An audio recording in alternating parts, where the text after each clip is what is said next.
निषाद राज जी ने आकर सुमंत जी से कहा, सुमंत जी आप अभी तक नहीं गए, आप अभी तक यहीं पर हैं।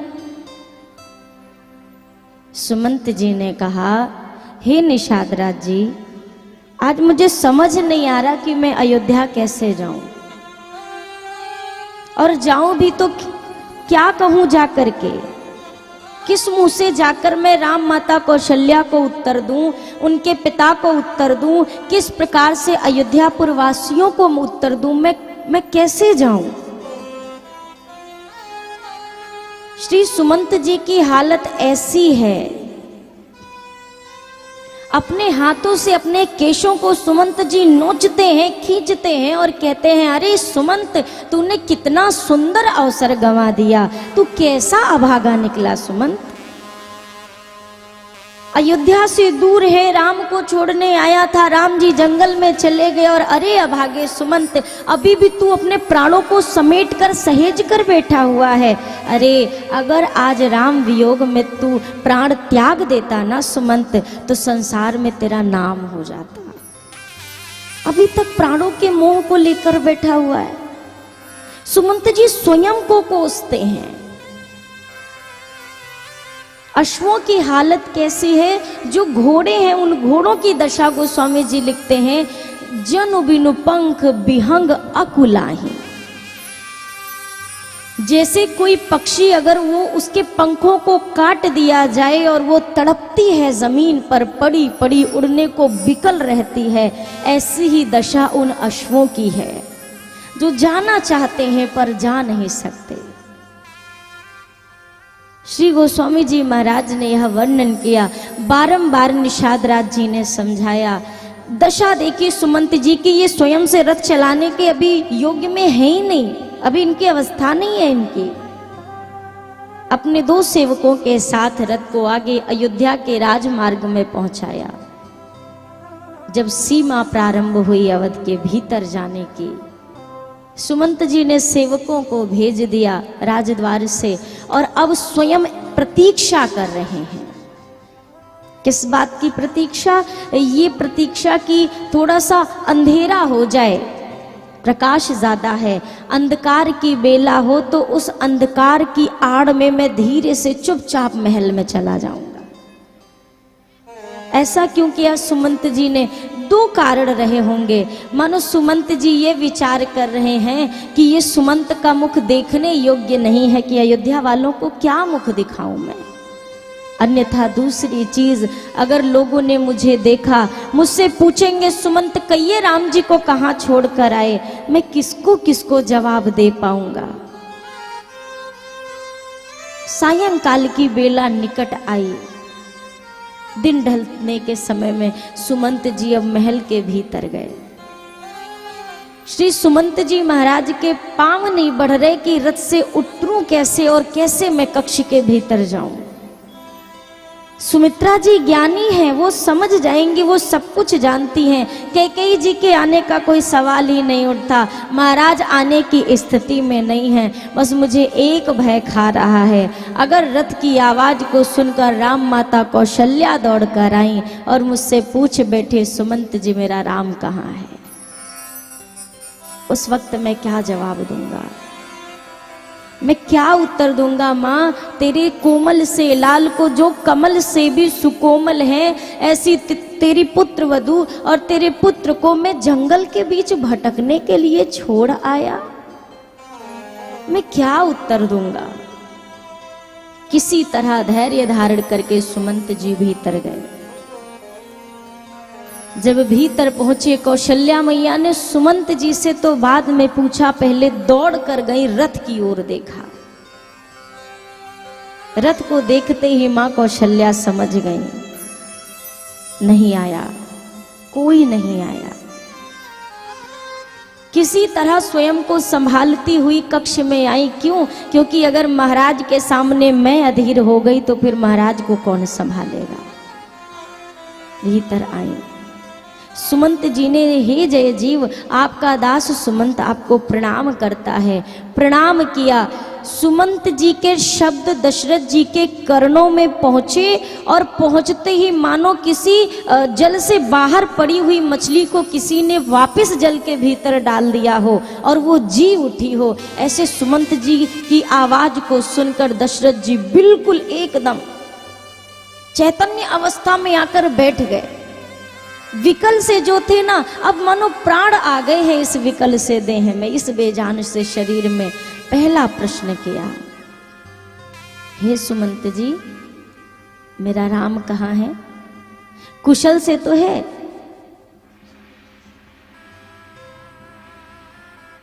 राम कुशल कहू सखा सनेही, कहाँ रघुनाथ लखन वैदेही। हे मेरे प्रिय सखा, मेरे राम की कुशलता तो बताओ, सब ठीक तो है ना? वो कहाँ है? मेरा राम कहाँ है? मेरी पुत्र वधू कहाँ है? मेरा लक्ष्मण कहाँ है? सुमंत, बहुत दिन हो गए उनको देखे हुए, एक बार दिखा दो, एक बार उनके मुखचंद्र के दर्शन करा दीजिए। सुमंत, आप मुझे, मेरे नेत्र तड़प रहे हैं, व्याकुल हैं अपने राघव के मुखार बिंद की एक झलक पाने के लिए।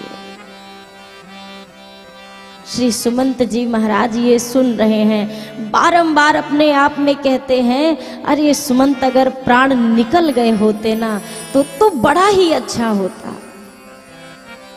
आज पछता रहे हैं सुमंत जी कि मैं जीवित क्यों हूं।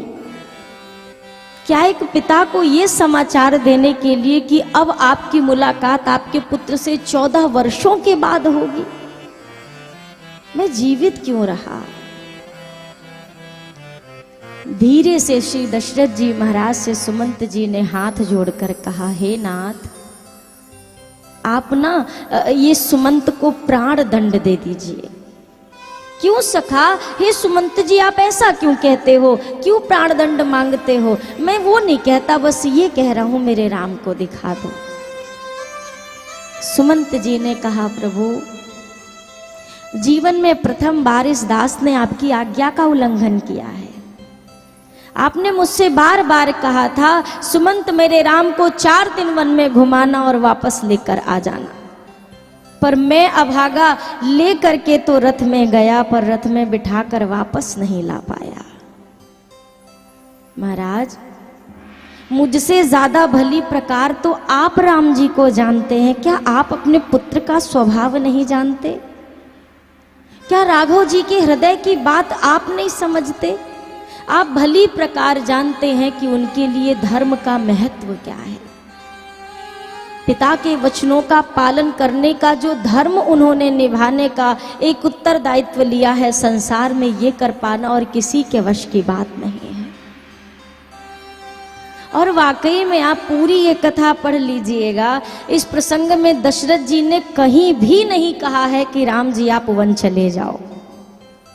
ये भी नहीं कहा कि कैकेयी जी ऐसा चाहती इसलिए मैं चाहता हूं आप चले जाओ। दशरथ जी ने अपने मुख से बोला ही नहीं है कि राम जी आप जाइए, कहीं भी नहीं बोला, एक संकेत तक नहीं दिया है। बल्कि इसके विपरीत जब राघव जी विदा लेने के लिए आए ना, पिताजी अब वन जा रहा हूं, राम जी को हृदय से लगाकर दशरथ जी भगवान शिव से प्रार्थना करते हैं, हे भगवान शिव, आप तो अवधरदानी कहे जाते हो। आशुतोष प्रभु अवधर दानी, आशुतोष तुम अवधर दानी, आरती हरहु दीन जन जाने, आरती हरहु दीन जन जानी, आरती हरहु दीन जन जाने, आरती हरहु दीन जन जन जाने। भगवान शिव के समक्ष दशरथ जी क्या कहते हैं, हे भूत भावन भोलेनाथ, आप अवढर धानी हो, सबकी सुनते हो, सबको बिना मांगे सब कुछ दे देते हो। आज इस दशरथ के मांगने पर इसे कुछ दे दीजिए। दशरथ जी ने कहा, प्रभु सारे संसार के पिता की एक कामना होती है, वो बार बार भगवान से एक चीज मांगता है कि मेरा बेटा मेरी बात माने, मेरा पुत्र मेरी आज्ञा का पालन करे, मेरी संतान मेरे कहने पर रहे।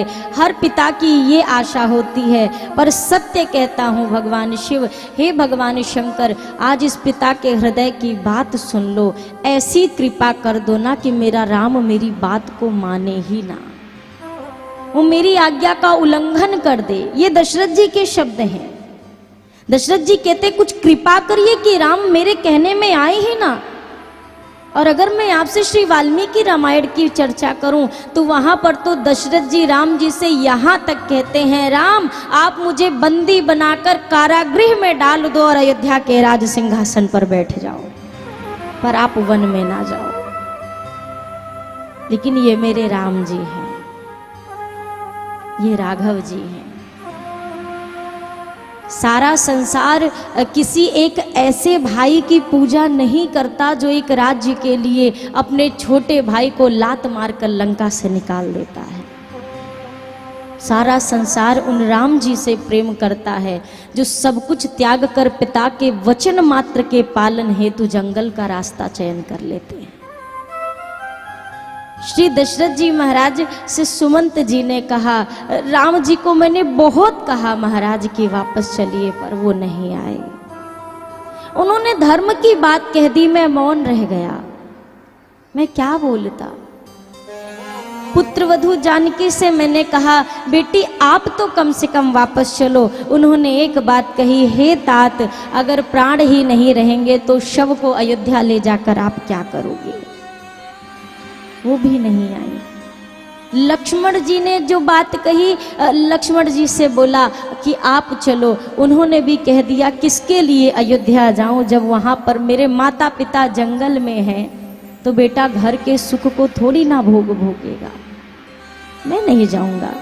और भैया लक्ष्मण ने कुछ कटु शब्द बोले हैं सुमंत जी से, अयोध्या में जाकर आप ये सूचित कर देना। राम जी ने रोका भी था, तात लक्ष्मण ने जो बात कही है वो आप महाराज से मत कहिएगा, लेकिन एक सेवक का क्या धर्म होता है, उसे सबसे ज्यादा ईमानदार अपने स्वामी के प्रति होना चाहिए। सो सुमंत जी ने उसका भी वर्णन किया। सारी बातों को सुनने के बाद जब दशरथ जी को ये बात पूर्णतः सुनिश्चित हो गई कि मेरा राम अब नहीं आएगा, 14 साल के पहले, श्री दशरथ जी अब विकल हो रहे हैं। पुनः श्री दशरथ जी महाराज अब बार बार मां कौशल्या से कहते हैं, कौशल्या कितने दिन हो गए ना मेरे राम को गए हुए, और राम के बिना भी मैं कितने दिन जी लिया, बहुत दिन जी लिया, पर अब जीने की इच्छा नहीं है, ना मैं जी सकूंगा, मैं नहीं जी सकूंगा। कौशल्या, वो देखो 2 अंधे तपस्वी मुझे श्राप दे रहे हैं, वो मुझसे बार बार कह रहे हैं, दशरथ जैसे हम पुत्र के वियोग में अपने प्राणों का उत्सर्ग कर रहे हैं, वैसे ही आपको भी अपने पुत्र के वियोग में अपने प्राण छोड़ने पड़ेंगे। कहते कहते महाराज व्याकुल हो उठे, बार बार प्रभु का स्मरण कर रहे और एक ही बात कहते हैं, राघव बहुत जी लिया, बहुत जी लिया, अब नहीं जी पाऊंगा। और सिर्फ अभी राम जी को गए 6 दिन हुए, सिर्फ 6 दिन।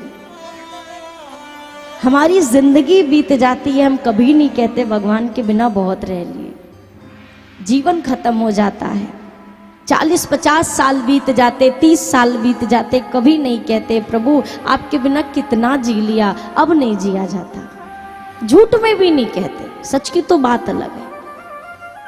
ये दशरथ जी हैं, ऐसे ही ब्रह्म इनकी गोद में बेटा बनकर नहीं आया है। श्री दशरथ जी का प्रेम ऐसा 6 दिन की मात्र ये अभी दूरी राघव जी से हुई है। बार बार कहते हैं राम बहुत जी लिया पुत्र, अब नहीं जीने की सामर्थ्य है।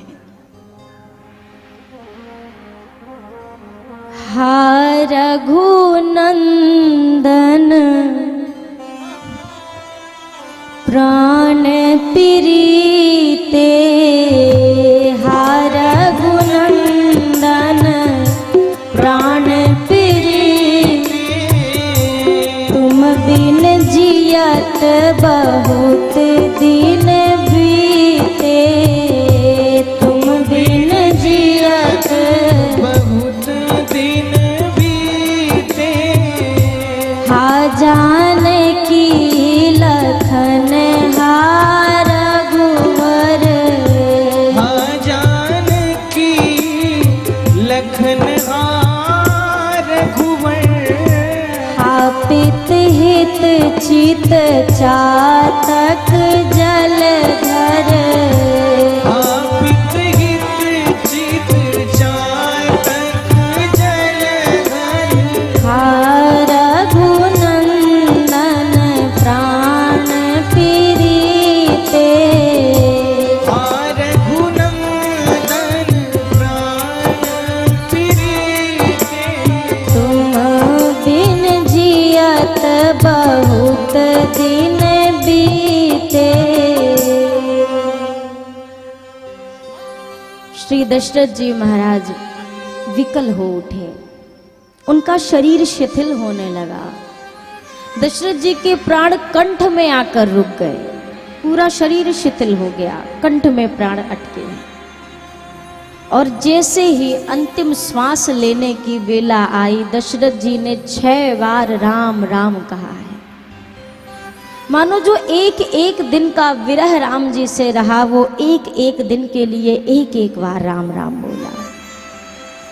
राम राम कही राम कही, राम राम कही राम, तन परिहरि रघुवर विरह, राउ गए सुरधाम।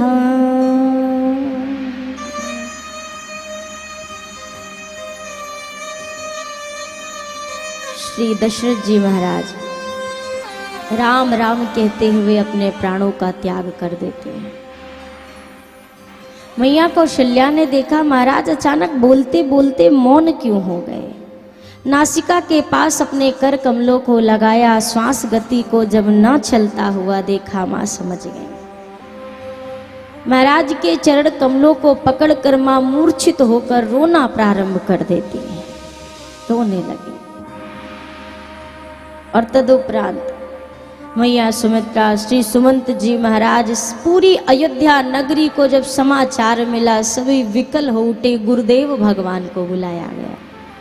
वशिष्ठ जी पधारे। आज वशिष्ठ जी जैसे संत के नेत्रों में भी अश्रु थे। हे दशरथ जी, अपने जीवन का सही फल तो आपने प्राप्त किया है। जिए तो राम के लिए जिए और राम के साथ जिए, और मृत्यु प्राप्त की तो राम जी के वियोग में अपने प्राणों को छोड़ा। ये फल तो आपको ही प्राप्त हुआ है। दशरथ जी के शरीर को तेल से भरी हुई नौका में रखा गया है। जरा विचार करिएगा उस दृश्य को। 4 पुत्र हैं दशरथ जी के, एक बेटा नहीं है, 4 पुत्र हैं। पर आज विधाता के विधान की जरा गति देखिए, 4 में से एक भी पुत्र ऐसा नहीं है जो दशरथ जी की अंत्येष्टि कर सके। श्री दशरथ जी महाराज के शरीर को तेल से भरी नौका में तब तक रखा गया जब तक भरत जी अयोध्या नहीं आ गए। किसी संत ने कहा, पुत्र रत्न हैं 4 किंतु चारों के चारों दूर हैं घर से। सब कुछ होते एक राजा अपने अंतिम संस्कार को तरसे।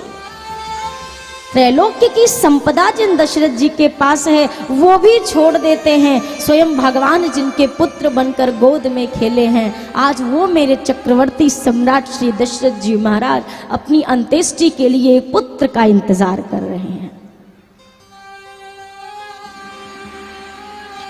जीवन भर सुख पाया है दशरथ जी ने। राम जिनको मिले हो उससे बड़ा सुख जीवन में और क्या मिल सकता है किसी को। पर जीवन भर सुख पाने के बाद भी जीवन के अंतिम क्षणों में महाराज को राम विरह का महा दुख सहना पड़ा है। ये कष्ट जीवन भर के सुख पर भारी पड़ गया। सुख पाता रहा जो सदा जग में, उसे आखिर में दुख पाना पड़ा। पछताया नहीं जो कभी जग में, उसे अंत समय पछताना पड़ा। कोई फूल न बाग में ऐसा खिला, खिल के ना जिसे मुरझाना पड़ा। विधि का यह अटल विधान बना, जिसे आना हुआ उसे जाना पड़ा। जिसे आना हुआ उसे जाना पड़ा। विधाता का विधान। होना था अभिषेक राम का, वन को गए रघुवीर। विधाता अजब लिखी तकदीर। हरिश्चंद्र थे दानी दाता, द्वार से खाली कोई ना जाता। ऐसा खेल रचा विधि ने, पल में भये फकीर। विधाता अजब लिखी तकदीर।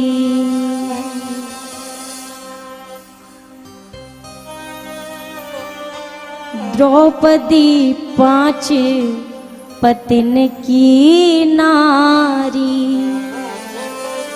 सबने नीचे गर्दन डारी। भरी सभा में लाज उतारी, तब प्रभु बढ़ायो चीर। विधाता अजब लिखी तकदीर। ओ विधिना अजब लिखी तकदीर। विधि का विधान। कर्मा की रेखा न्यारी, विधना टारे नाही टरे। लाख यतन करिए। हमारे गोस्वामी जी कहते हैं, प्रारब्ध पहले बन्यो पीछे बन्यो, शरीर तो तुलसी चिंता छोड़ के क्यों न भजे रघुवीर। आपको किस समय पर क्या मिलना है ये पहले से सुनिश्चित हो चुका है। जिस बेला में आपको दुख मिलना है, आपके कर्म वैसे बन जाएंगे कि आप उस कर्म की वजह से दुख पाएंगे ही पाएंगे। कोई चाह करके भी आपको सुख दे नहीं सकता है और आपका दुख ले नहीं सकता है। व्यापारी आपने खूब देखे होंगे, कोई बड़े से बड़ा व्यापारी देखकर बताना जो अपना सुख ले सके और अपना दुख बेच सके। कितने भी बड़े आप होंगे व्यापारी, पर आप सुख खरीद नहीं सकते हैं और अपना दुख बेच नहीं सकते हैं। जो इस धरा पर, जमीन पर, इस पृथ्वी पर जो आया है उसका जाना तो निश्चित ही निश्चित है। फर्क क्या है? दशरथ जी गए तो पूरा संसार आज उनकी स्मृति में आंसू बहा रहा है, और दशरथ जी महाराज के मुख पर राम था, और राम राम लेते हुए दशरथ जी ने प्राण छोड़े। आना तो सबका एक क्रम से होता है, पर जाना लोग अपने कर्म से सुनिश्चित करते हैं कि कौन कैसे जाएगा। आने का विधान सबका एक है, सब मां के गर्भ से आए हैं, पर जाएगा कौन कैसे, ये सुनिश्चित कौन करेगा? जो जन्म के बाद हमने जितने कर्म किए हैं वो ये विधान बनाएंगे कि हम कैसे जाएंगे, हम कैसे जाएंगे, ये वो तय करेंगे। आए हैं सो जाएंगे राजा रंक फकीर, सब जाएंगे, एक राजा भी जाएगा, एक रंक भी जाएगा, एक फकीर भी जाएगा। फर्क क्या है? जाने में फर्क होगा। एक सिंहासन चढ़ी चले, एक बंधे जात जंजीर। कोई एक जाएगा तो ठाकुर जी की कृपा से, प्रभु के पार्षदों के हाथों से उसके प्राण ठाकुर जी के शरण तक पहुंचेंगे, और कोई जब मृत्यु आती है तो किसी को कोड़े बरसेंगे, तब वो अपना शरीर, अपने प्राण छोड़ेगा। श्री दशरथ जी महाराज की अंत्येष्टि के लिए अब भरत जी को बुलाया गया है। क्यों? क्योंकि राम जी वन में कहाँ हैं कहाँ नहीं है किसी को कुछ भी नहीं मालूम। भरत जी को बुलाया गया। श्री भरत जी महाराज अपने ननिहाल में हैं। सेवक पहुंचे, भरत जी इधर रोज कुस्वप्न देख रहे थे। सेवकों को देखकर भरत जी ने कहा, भैया अयोध्या में सब कुशल मंगल है। सेवकों ने हाथ जोड़ लिया, प्रभु कोई प्रश्न ना करें, हमें अनुमति नहीं है कि हम आपको कुछ और बताएं, बस इतनी आज्ञा गुरु चरणों से मिली है कि आप शीघ्रता से अयोध्या चलिए। इतना कहा, तीव्रगामी अश्वों पर आरूढ़ होकर दोनों भैया कैके देश से अयोध्या के लिए आए। अयोध्या में पहुंचते ही मेरे भरत भैया सीधा मां कैकेयी के भवन में पहुंचे। सबसे पहले वहां पर गए, कैकेयी मैया बढ़िया आरती की थाल लेकर खड़ी थी। आरती उतारी, अपने नैहर की कुशल क्षेम पूछी, बेटा सब ठीक तो है? सारी चीजें पूछ रही हैं, पर भैया भरत का मन व्याकुल है। क्यों व्याकुल है? मुझे इस महल में आज कोई दिखाई क्यों नहीं दे रहा है? हमेशा तो भैया यहीं होते थे, माँ जानकी होती थी, मेरा भाई लक्ष्मण होता था, आज कोई दिखता क्यों नहीं है इस महल में मुझे? मैया कैकेयी से भरत जी ने कहा, माँ वहां पे तो सब कुशल है, अब ये बता मेरे पिताजी कहाँ हैं? दिखाई नहीं पड़ते। भैया कहाँ हैं? लक्ष्मण भी नहीं दिखता। मैया जानकी कहाँ हैं? सब लोग कहाँ हैं? माँ शीघ्रता से बताना। मैया कैकेयी ने कहा, पुत्र क्या बताऊं, अयोध्या में जो बात बिगड़ रही थी उस बिगड़ी हुई बात को मैंने फिर से बना लिया था, लेकिन उस बनी हुई बात को विधाता ने फिर से बीच में ही बिगाड़ दिया। बिगड़ी बात को बनाने में भई मंथरा सहाय विचारी, वो बिचारी मंत्रा ने मेरी खूब सहायता करी, पर बेटा विधाता को कुछ और मंजूर था, बनी बनाई बात को ब्रह्मा ने बिगाड़ दिया। माँ से भरत जी पूछते हैं, माँ तू कौन से बात के बनने की बात करती है? कौन सी बात बिगड़ गई? स्पष्ट बताना माँ, मेरा मन बहुत घबरा रहा है। मैया कैकेयी ने कहा, पुत्र तेरे पिताजी नहीं रहे, तेरे पिताजी ने शरीर का त्याग कर दिया। जैसे ही भरत जी ने यह सुना कि पिताजी अब संसार में नहीं रहे, भरत जी हे तात कहते हुए धरा पर गिर पड़े। किसी तरह स्वयं को संभाल कर अश्रुओं को पोंछते हुए मैया कैकेयी से पूछा, माँ मेरे पिताजी ने अंतिम समय में मेरे लिए कुछ कहा क्या? बारंबार कहते हैं, हे तात, कम से कम मेरा हाथ रघुनाथ जी के हाथ में आप सौंप कर जाते तो ये भरत आज अनाथ नहीं होता। हे तात, हे पिताजी, आप मुझे अनाथ करके चले गए। अब ये भरत के सिर पर कौन हाथ रखेगा? आपको जाते हुए मैं एक बार देख भी ना सका, मैं कैसा अभागा पुत्र हूं। पूछा, मां, पिताजी ने अंतिम समय में क्या कहा? मुझे याद किया होगा। मैया कैकेयी ने कहा, नहीं नहीं भरत, तुम्हें तो नहीं याद किया, हाँ राम को जरूर याद कर रहे थे। सुनते ही भैया भरत बड़े आश्चर्य में आए, राम जी को याद कर रहे थे, इसका क्या तात्पर्य? मां, क्या भैया अयोध्या में नहीं थे? फिर याद क्यों कर रहे थे पिताजी उन्हें? अब मैया कैकेयी के समक्ष वो पल है जब मां कैकेयी ये बात जानती हैं, ये अंतिम बार है जब मेरा भरत मुझे मां कहकर बुला रहा है। जरा मां कैकेयी के हृदय की उस असमंजस को जरा समझिएगा। एक कैसी पीड़ा रही होगी, एक कैसा मजबूत हृदय मां ने बनाया होगा, क्योंकि मां कैकेयी भली प्रकार जानती हैं अब मैं जो बात अपने भरत को बताने जा रही हूं, ये सुनने के बाद मेरा भरत सदा के लिए मेरा मुख देखना भी छोड़ देगा। मैया कैकेयी को बोल देना बहुत आसान है भैया, पर अगर गंभीरता से उनके पात्र को समझा जाए ना तो किसी के वश की बात नहीं है जो मां कैकेयी जैसा त्याग कर सके।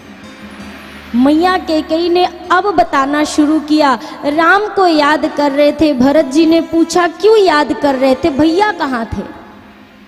अब मैया कैकेयी ने कहा, पुत्र, तेरे जाने के बाद अयोध्या में बड़ी रचनाएं रची गईं, तेरे खिलाफ मेरे खिलाफ बड़े षड्यंत्र बनाए गए, पर क्या करूं बेटा, मैंने भी अपने पूरी बुद्धि का प्रयोग करके जो बात बिगड़ रही थी सब बनाया। पुत्र, मैंने तेरे लिए गद्दी मांग ली और राम के लिए 14 वर्षों का वनवास सुनिश्चित कर लिया।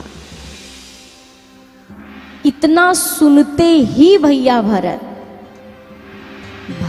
ही बिसरे पितु मरण, सुनते राम बन गौन।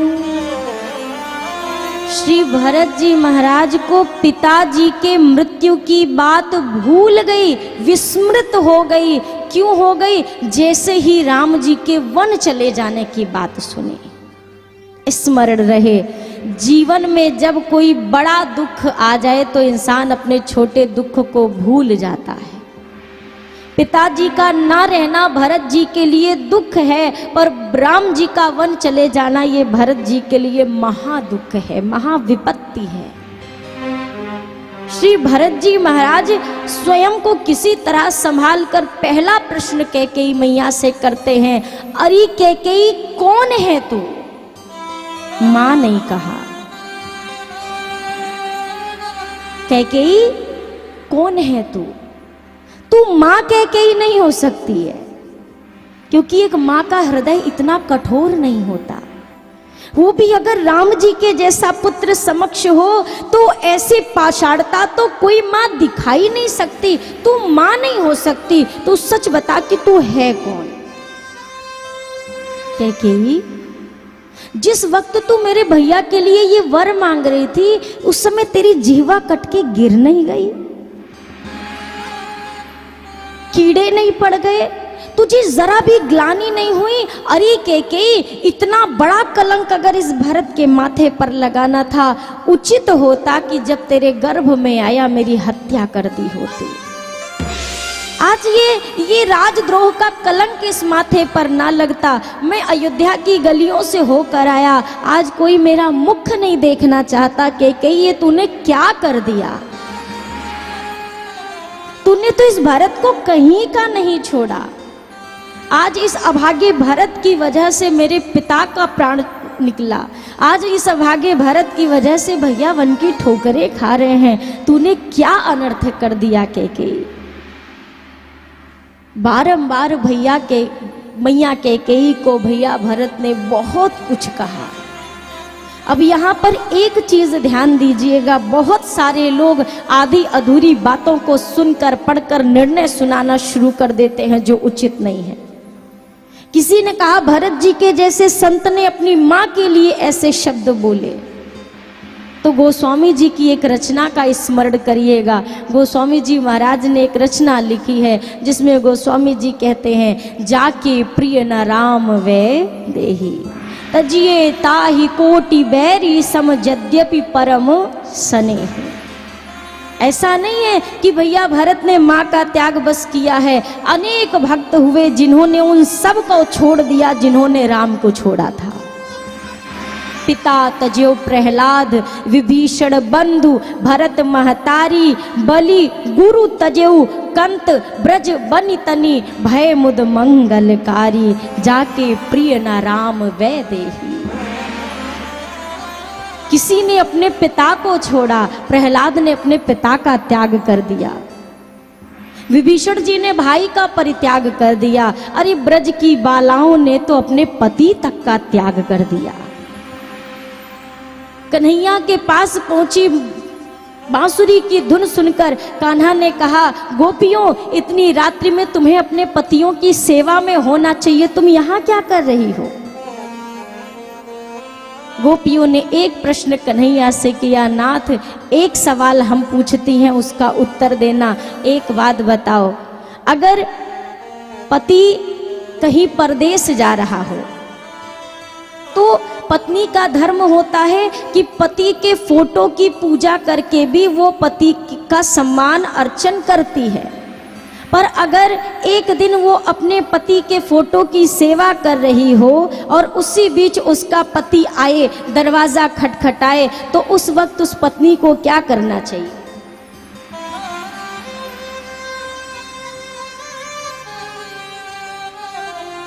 जैसे ही यह बात प्रभु ने सुनी, प्रभु ने कहा, गोपियों अगर वास्तविक पति समक्ष खड़ा है तो फिर फोटो की पूजा करने की तो कोई आवश्यकता ही नहीं है।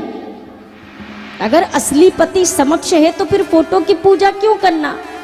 गोपियों ने हाथ जोड़कर कहा, प्रभु ये जो घर पे पति है ये नश्वर हैं, इनकी मृत्यु के बाद हमें वैधव्य का दुर्भाग्य भोगना पड़ेगा। आप तो हमारे जगत पति हो, आप बताओ एक फोटो के लिए क्या हम अपने असली पति का त्याग कर दें। अपने पति परमेश्वर के रूप में आपके चरण को क्या ना हम ना पूजें। आप तो जगत के स्वामी हो, तो हमारे स्वामी हो प्रभु, और आपके चरणों को छोड़कर भला अब हम कहाँ जाएंगे। ये उनका भाव था। भरत जी ने माँ का परित्याग कर दिया। लोग कहते माँ के लिए ऐसे शब्द बोलना, पर भरत जी के ऐसे शब्द बोलने के पीछे भी कारण है, पहले वो कारण को समझिए। भरत जी ने जब इतना क्रोध किया, इतनी कटु बातें जब मैया को बोली, अब मैया कैकेयी मन ही मन पछताने लगी। अरे भरत, मैंने आपके मोह में अपने राम जैसे बेटे को जंगल में भेज दिया भरत, और बताओ जिसके लिए मैंने सब किया मेरा वही बेटा मुझे इतनी बातें सुनाता है। भरत, तुमसे अच्छा तो मेरा वही बेटा था जो वन में चला गया पर मुझसे पूछा भी नहीं कि माँ मेरा दोष बता दे। मेरा राम तुमसे अच्छा बेटा था। भरत, मैया कैकेयी मन ही मन ये पश्चाताप कर रही हैं। उस समय भरत जी ने अपने मन में कहा, माँ मैं सदैव यही तो चाहता हूँ कि जीवन भर तेरे लिए तेरा राम बेटा ही सबसे पहले रहे। भरत जी का क्रोध माँ कैकेयी के मन को पुनः राम जी से जोड़ने के लिए है। संत का क्रोध सदैव भगवान से मिलाने के लिए होता है, भगवान से दूर करने के लिए नहीं होता। हमारे जीवन का क्रोध ये होता है, हम उन पर क्रोध करते हैं जो भजन करे। तुम्हें दिन भर और कोई काम नहीं है क्या, घर पे और कोई कार्य नहीं है। हमारे जीवन का क्रोध हमारे जीवन को बिगाड़ता है। पर भैया भरत के जीवन का क्रोध ऐसा, जिन्होंने बिछड़ी हुई माँ कैकेयी को चित्रकूट में राम से मिला दिया। ये एक संत का स्वभाव है। जैसे एक बहुत सरल अर्थ में समझिए, आग से घर जलता है कि नहीं जलता? बोलिए, अग्नि से घर जलता है ना, पर अग्नि से ही घर चलता भी है। आपके घर में अगर अग्नि ना हो, चूल्हा ना जले, क्या घर चलने वाला है? जिस अग्नि से घर जलता है उसी अग्नि से घर चलता है, लेकिन घर को चलाने वाली अग्नि एक दायरे में होती है तो वो घर चलाती है, जब उस दायरे को तोड़ देती है तो घर को जला देती है। ठीक उसी प्रकार हमारे आपके जीवन का क्रोध चूल्हे की बाहर की अग्नि है जो हमारे जीवन को जलाकर राख करती है। ये भरत जी के क्रोध की अग्नि है जो एक ऐसी सीमा में है जो राम से दूर है, उन्हें राम से जोड़ देती है। ये भरत जी के हृदय का प्रेम है। मैया कैकेयी को आज ग्लानि भी हो रही है, पछतावा भी है, भैया भरत ने बहुत कटु शब्द बोले। इसी बीच मंथरा बनी ठनी आई। मंथरा को जैसे ही देखा शत्रुघ्न जी ने प्रहार किया, उसकी कुबर टूट गई, दूर जाकर गिरी, रोने लगी। अरे मैंने क्या बिगाड़ा किसी का, बताओ, मैंने भला किया और मेरे ही साथ बुरा हुआ। मैंने आपसे कल या परसों में एक निवेदन किया था, आपका कोई भी कार्य करने के पीछे का उद्देश्य सुनिश्चित करेगा कि आप अच्छा कार्य कर रहे हैं कि बुरा कार्य कर रहे हैं। मंथरा पर प्रहार करने लगे। भरत जी कहते हैं, भैया इस पर प्रहार करने से क्या फायदा, इसकी तो कोई गलती ही नहीं है, इस पर मत प्रहार करो शत्रुघ्न। भैया शत्रुघ्न ने कहा, भैया ये सब कुछ इसी का रचा हुआ है, अगर ये नहीं होती तो आज अयोध्या में ऐसा अनर्थ नहीं होता। भरत जी ने कहा, भैया उसका कोई दोष है ही नहीं। अरे वो तो शुरू से भैया को प्रेम नहीं करती थी, यहाँ तो धोखा जीवन भर प्रेम करने वालों ने दिया है। जो जीवन भर राम के अपने थे उन्होंने आज हमारे साथ घात किया है, एक माँ ने आज घात किया है। शत्रुघ्न, मंथरा का कोई दोष नहीं है, छोड़ दो इसे। मंथरा को छोड़ दिया। शत्रुघ्न जी से कहते हैं, चल भैया हम अपनी मैया कौशल्या के पास चलते हैं, अब यहाँ हमारा कोई नहीं है। वो अंतिम बार था जब मैया कैकेयी के भवन में भरत भैया गए थे, इसके पश्चात कभी नहीं गए, ना माँ कहकर बोला। राज्याभिषेक के समय पूरी अयोध्या नाच रही है, गा रही है, एक कोने में खड़ी होकर मेरी माँ कैकेयी रो रही थी। राम जी आकर कहते हैं, माँ सब प्रसन्न है, देखना अब तेरे मन की हो गई, तेरा बेटा राजा बन गया, माँ अब क्यों रोती है, क्यों अश्रु बहा रही है? मैया कैकेयी कहती हैं, राम सबने मुझे क्षमा कर दिया पर मेरे भरत ने मुझे आज तक क्षमा नहीं किया। राम 14 वर्ष की अवधि बीत गई राम, मेरे कान तरस गए हैं कि मेरा भरत मुझे एक बार बस माँ कहकर बुला दे। राम जी ने कहा, माँ तू चिंता मत कर, मैं अपने भरत को जानता हूँ, मेरी बात कभी नहीं टालेगा, अभी जाता हूँ मैं भरत से बात करता हूँ।